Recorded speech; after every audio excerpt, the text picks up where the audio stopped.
dipersembahkan oleh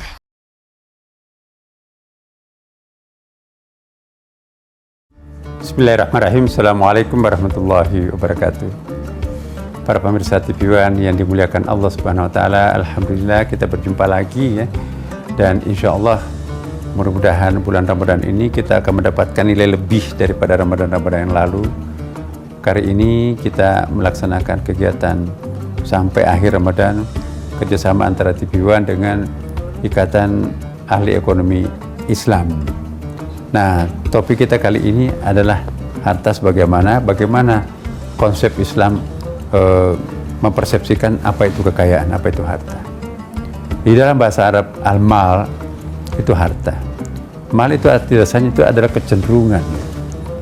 Ya, mal itu apapun yang menjadikan diri kita itu cenderung kepadanya, itu disebut dengan mal. Apa yang dimaksud harta di dalam Islam? Harta itu bukan hanya materi. Ya, mal itu juga adalah segala sesuatu yang bisa mendukung kesejahteraan hidup ini. Ilmu itu juga dianggap sebagai harta. Iman itu juga kekayaan. Bahkan anak, keluarga pun juga kekayaan atau harta. Itulah persepsi Islam. Nah, bagaimana konsep Islam tentang kekayaan? Bagaimana merawat, memelihara kekayaan ini? Bagaimana cara mendapatkan kekayaan dalam Islam? Bagaimana mempertahankan kekayaan itu dalam Islam? Nah, ini ada metodenya tersendiri. Islam tidak menganjurkan umatnya menekankan hanya perolehannya, tapi menekankan juga bagaimana cara memperolehnya.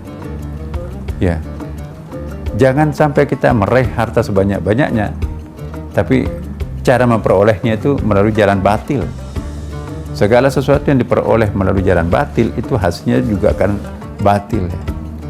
Apa yang baik di hulu itu akan juga baik di hilir. Tapi kalau keruh di hulunya, itu pasti juga akan keruh di hilirnya. Islam mengajarkan seperti itu. Dari A sampai Z itu harus bersih semuanya. Jangan hanya menganggap bahwa harta itu banyak, baik. Tapi kalau cara perolehannya itu berasal dari metode-metode yang tidak sesuai, misalnya rampok atau korupsi, itu nggak berkah. Saya ingatkan kepada kita semuanya, dalam Islam itu yang paling penting itu harta yang berkah. Apa yang dimaksud berkah? Memberikan kemanfaatan kepada diri dan orang lain, itu disebut berkah.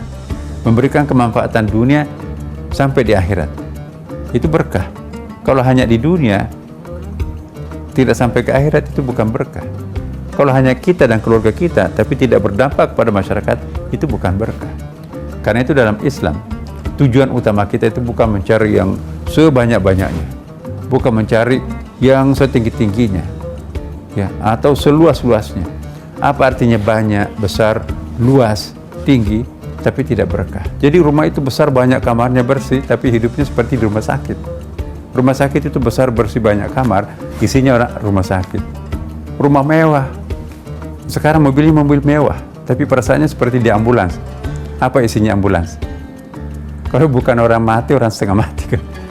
Ya, jadi bukan itu yang kita banyak. Apa artinya kita memiliki banyak, tapi nggak bisa tidur, terkejar-kejar oleh polisi, KPK, kejaksaan dan sebagainya. Gak ada ketenangan di atas harta yang haram. Tapi kalau halalan thayyibah mubarakah, itu yang kita harapkan. Nah, itulah konsep Islam, itu yang kita perkenalkan. Sebanyak harta yang kita miliki tidak membuat kita khawatir. Maka itu ada zakatnya, supaya orang miskin tidak cemburuin kita kan.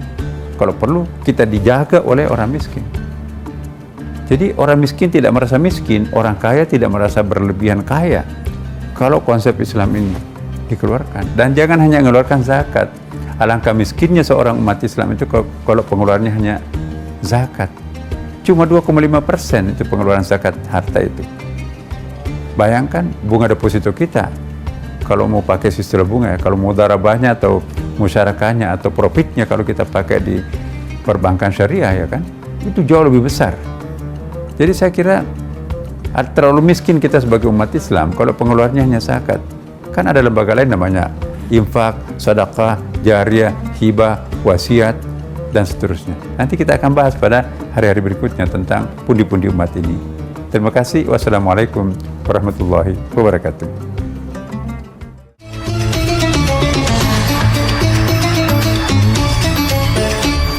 dipersembahkan oleh